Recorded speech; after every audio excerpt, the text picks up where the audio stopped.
All right, folks, welcome to the brand new and improved Phoenix Resale office. You guys have seen a sneak peek of this space before, all of the improvements and optimizations that I've made in the moving video, but I wanted to dedicate an entire video to exactly how I've optimized this space to be maximally efficient for our resale business, from organization to overall layout to some tools that I use. So let's go ahead and get into it right over here at inventory intake. So folks, over here is all of the stuff that is coming into the resale business that has not been processed yet. Over here, we've got Amazon stuff mostly. We've got a little bit of supplies down here with IKEA bags. This is all the brand new inventory because that'll go to Amazon in a separate batch. And then here is a mix of like, this got returned, so we have to test it out again and potentially send it back in. This is like a whole bunch of also new product that I bought from somebody that I met, at a convention. So that is just hasn't been processed yet. We've got a couple random like little mini consoles here, just stuff that we haven't gotten to yet. And then over here we have the whatnot section. So I've got this organized into different bins. This is one of my favorite inventions right here. I taped a marker cap over here so that we can just dry erase these bins. We don't have to actually do new labels all over again. Once, like say we have a Wii U auction, we've got enough stuff, we list it, we auction it on there, we can just come over here,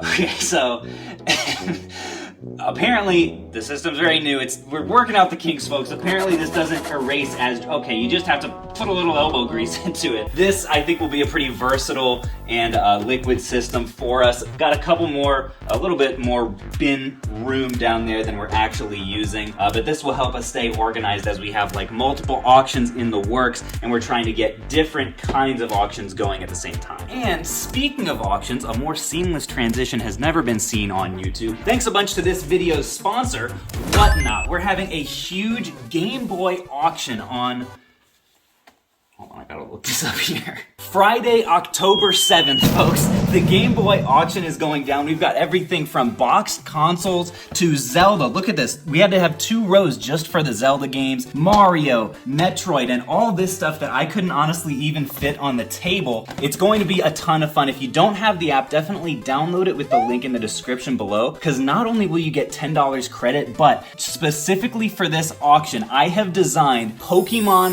Polyworld version. These are not actual games, they're just custom stickers that I had designed and made for the Game Boy. These are basically mystery games that are going to be available for just $10 as little, exclusive merch items from the channel, so that if you have never used Whatnot before, you can basically hop into the stream and pick up one of these puppies for just the cost of shipping. I'm going to try to have about 100 of them available. Cheap Game Boy games are not all that easy to find, so we'll see how many we can actually have, but the good news is we're going to make these available buy it now before the stream actually goes live. So if you're not able to join us on the 7th, you can download Whatnot, hop into the stream, pick one of these up beforehand, and you should be good to go. But we've got loose games as well here, folks. We're gonna have all kinds of lots available as well. And check this out. Look at all the beautiful, beautiful Poly Boys in this Whatnot bag. Oh, I absolutely love to see it. Thanks a bunch again to Whatnot for sponsoring this video, and I hope to see a whole bunch of you guys there. We're gonna move on over now to the good old shipping station with the custom workbench. And because you guys will, the theme of this video is a little bit janky because I'm manually moving this light for every single scene because the lighting in this basement is so bad. Hopefully that's on the long-term improvement list. But this workbench, shout out to Papa C, my father-in-law, was made by him specifically for this business. It's the perfect height. You can compare it kind of to over here. These tables are, about at like fingertip length when I'm standing up. Having a workbench that is closer to like elbow height, few inches below for me, just makes shipping so much nicer rather than kind of bending over for everything that you're packing up. Makes a big difference on like your back and shoulders if you're shipping out 44 items like Spanky and I did today. But the reason that I love this setup so much is that we've got the pegboard right here with all of the supplies that we use every time we ship items out, from scissors to measuring tape to stickers that we give away in our auctions and like these random fun little Pokemonies that I throw in for people who buy multiple things. Tape, we've got Sharpies, we've got like fragile stickers, and these little, you know, whatever these beige things are called. Rubber bands, we got rubber bands here. And our void fill and bubble wrap. It's all literally arm's length, and just one step away is bubble mailers. And another step is all of the boxes that we use. Like, this entire system is just so optimized for efficiency. I absolutely love it. Let's go ahead and move along over here.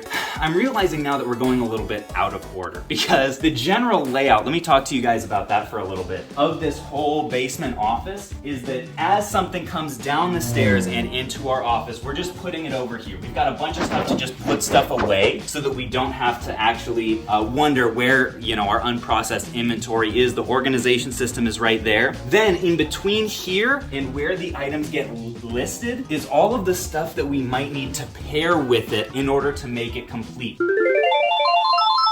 So in other words, controllers and cords and caps and miscellaneous like styluses and random stuff. There's so much when you resell video games with any level of volume that you just kind of need to have on hand. So the other big thing that you need to have as a reseller is a really good organizational system. These, check this out folks, we're not fancy here at Phoenix Resale. From the lighting in our videos all the way down to our organization systems, these are recycled eBay boxes, because I'm using my shipping coupons that I get quarterly to get cheaper boxes. Then I'm repurposing these boxes to use as organization for our very cheap shelves.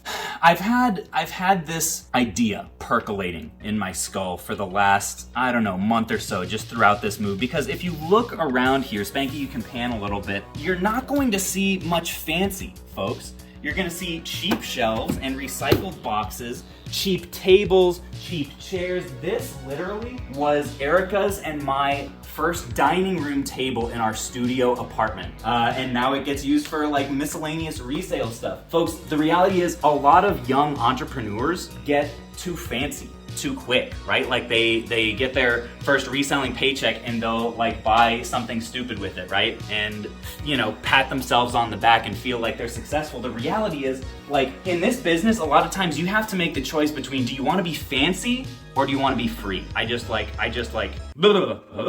chills when I said that. It's so true. Folks, this right here, this little stand was a hand-me-down from somebody in my small group when they were moving. This little like paint scuffed table was $40 at Walmart. Like, there's nothing in here. Okay, ignore the $4,000 disc resurfacing. That's kind of fancy, but that came as a result. Same thing with this entire house. Came as a result of a commitment to not being fancy in order to be able to reinvest in the things that really matter. Folks, the story of this whole office transformation, right? This whole progression of the Phoenix Resale business is just an ode to unfanciness.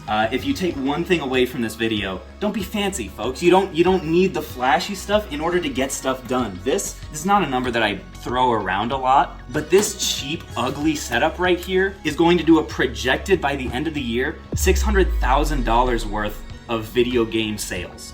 Out of this cheap plastic basement setup, folks. I can't stress it enough. And there are people who do way more than me. Like, I'm such a small fish on Amazon compared to some of the sellers in the video game category, a couple of which are single-man operations that just, their revenue blows mine out of the water. Anyways, I'm going on a tangent here. Here we have a bunch of like overstock supplies that we use for Amazon. So like, we got poly bags that we use for handhelds and stuff. We've got plenty of extra IKEA bags, because you know you're not a real reseller if you don't have some of those. We've got extra like tape and scotch tape and like FBA labels and Poké Dollars here as well. We stay stocked with the Poké Dollars, folks. Moving over here, so the idea again, inventory comes in, gets sorted over there, gets completed right here, gets prepped right here. We've got eventually this is going to be mounted. This whole place is going to be painted at some point in the next couple months, so I'm not drilling too much into the walls, but this is going to be hanging up right here to give us just a little bit more desk space right here, and then the discs will get resurfaced right here.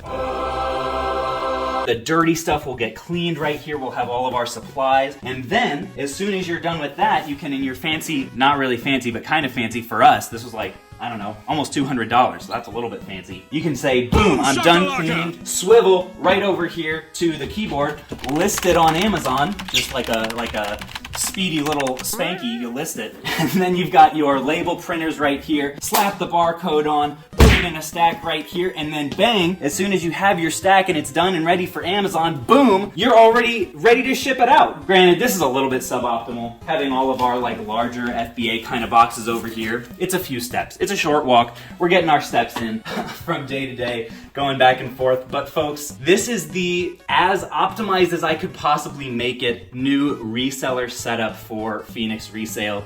If you can't tell, I'm jazzed about it. Like, this is the funnest part of this business for me, is getting to like take something that at one point was a half of a 1-bedroom apartment business and grow it into something that like can keep getting better, right? So I'm not investing in necessarily things that like make me feel like it's more successful, but rather stuff like this that will actually allow us to do more volume and just like keep growing to the extent that is feasibly possible for a 2-man operation.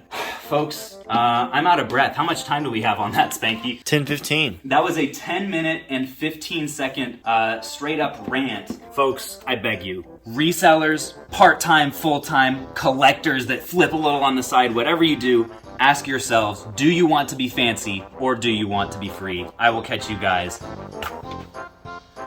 on the flip.